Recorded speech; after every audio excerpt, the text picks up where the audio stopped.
กองประชุมเกี่ยวกับการจัดตั้งปฏิบัติคุ้มครองยาสูบของคณะกรรมการแขวงจำปาสักแม่นได้จัดขึ้นในวันที่ 6 มีนาคม 2019 นี้อยู่ที่ห้องประชุมของแผนกสาธารณสุขแขวงจำปาสักโดยการเข้าร่วมของท่านบัวลินวงศ์พระจันทร์ห้องเจ้าแขวงจำปาสักมีห้องหัวหน้าแผนกสาธารณสุขแขวงและคณะกรรมการควบคุมยาสูบแขวงจำปาสักเข้าร่วมกองประชุมครั้งนี้แม่นได้พร้อมกันรับฟังการสรุปตีราคาขึ้นการจัดตั้งปฏิบัติเกี่ยวกับการควบคุมยาสูบของแขวงจำปาสักซึ่งได้ยกให้เห็นถึงผลสำเร็จในการควบคุมยาสูบในระยะที่ผ่านมาเป็นต้นแม่นการลงโฆษณาผลหายของยาสูบกำหนดเขตปลอดควันยาสูบอยู่ตามสถานที่ต่างๆอ้อมข้างแขวงเพื่อลดพรการสูบยา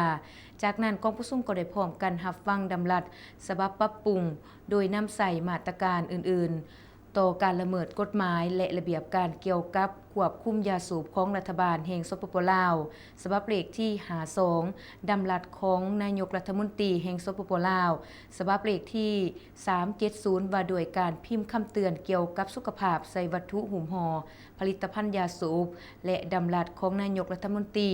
แห่งสปป.ลาวฉบับเลขที่369ว่าโดยการห้ามโฆษณาส่งเสริม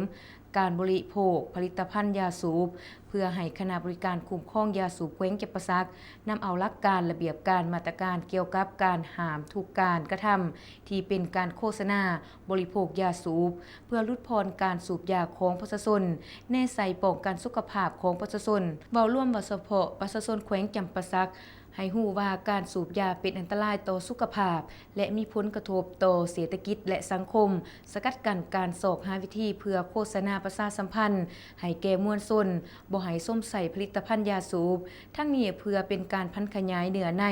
ของมาตรา33 34 37 38 และ 48 ของกฎหมายว่าด้วยการคุ้มครองสูบยาและ